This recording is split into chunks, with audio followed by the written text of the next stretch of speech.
ഒരു കാലഘട്ടം എടുത്തു നോക്കുകയാണെങ്കിൽ ആ സമയത്ത് പെൺകുട്ടികൾ വരെ റോൾ മോഡലാക്കിയിരുന്നത് അംബിക ചേച്ചിയാണ്. ഫാഷൻ എന്ന് പറഞ്ഞു കഴിഞ്ഞാൽ നമുക്ക് fashion is equal to Ambika. ആ സമയത്ത് അംബികയുടെ ബ്ലൗസ്, അംബികയുടെ ഹെയർ സ്റ്റൈൽ, അംബിക നടക്കുന്നു, അംബിക അങ്ങനെ ചുരിദാർ ഇടുന്നു, എവിടെ നോക്കിയാലും അംബിക തരംഗമായിരുന്നു. ഈ ഫാഷൻ ആൻഡ് മേക്കപ്പിനോടുള്ള ഇഷ്ടം എനിക്ക് ചെറിയ വയസ്സ് മുതലേ ഉണ്ടായിരുന്നു.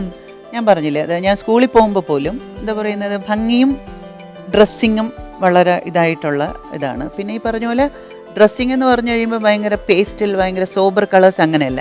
എനിക്ക് എപ്പോഴും അപ്പോഴും ഇപ്പോഴും എപ്പോഴും ബ്രൈറ്റ്, അതായത് കണ്ണ് പൊട്ടിപ്പോകുന്ന രീതിയിലുള്ള ബ്രൈറ്റ് കളേഴ്സ്, കണ്ണ് മഞ്ഞളിച്ചു പോകുന്ന രീതിയിലുള്ളത് അന്ന് മുതലേ ഇഷ്ടമാണ്. അതുകൊണ്ട് പിന്നെ ഈ പറഞ്ഞ പോലെ ഈ ഹെയർ സ്റ്റൈൽ വരാൻ കാരണം ഈ സിനിമയിൽ ഹീറോയിനായിട്ട് അഭിനയിച്ച് തുടങ്ങിക്കഴിഞ്ഞതിന് ശേഷം എന്തെങ്കിലും ഒരു പുതിയ ഹെയർ സ്റ്റൈൽ ചെയ്യണമെന്ന് എനിക്ക് ആഗ്രഹം തോന്നി. അങ്ങനെ പലതും ഇങ്ങനെ ചെയ്ത് വന്ന് ഇങ്ങനെ ചെയ്തപ്പോൾ അതിങ്ങനെ വെച്ച് കണ്ണാടി ഇടുമ്പോൾ നോക്കിയപ്പോൾ നമ്മൾ പറയില്ലേ, ആദ്യമായിട്ട് ഞാൻ സുന്ദരിയാണെന്നൊക്കെ തോന്നിയെന്നൊരു ഫീലിംഗ് വന്നു. അയ്യോ ഇത് കൊള്ളാമല്ലപ്പാ എന്ന് വിചാരിച്ചു. എന്നിട്ട് അത് ആദ്യത്തെ ഷൂട്ടിങ്ങിന് പോയപ്പോൾ നല്ല ഹെയർ സ്റ്റൈൽ നന്നായിരിക്കുന്നു. ഓക്കെ, അപ്പൊ എന്തായാലും എസ്റ്റാബ്ലിഷ്. ഏത് സിനിമയിലായിരുന്നു ആദ്യം ചെയ്ത്? ലജ്ജാവതി സിനിമയിലെ സീതയില് എല്ലാത്തിലും ചെയ്തു. എന്റെ സ്വന്തം മുടി തന്നെ ഇങ്ങനെ വളച്ചിങ്ങനെ വെച്ചിരിക്കുന്നത്.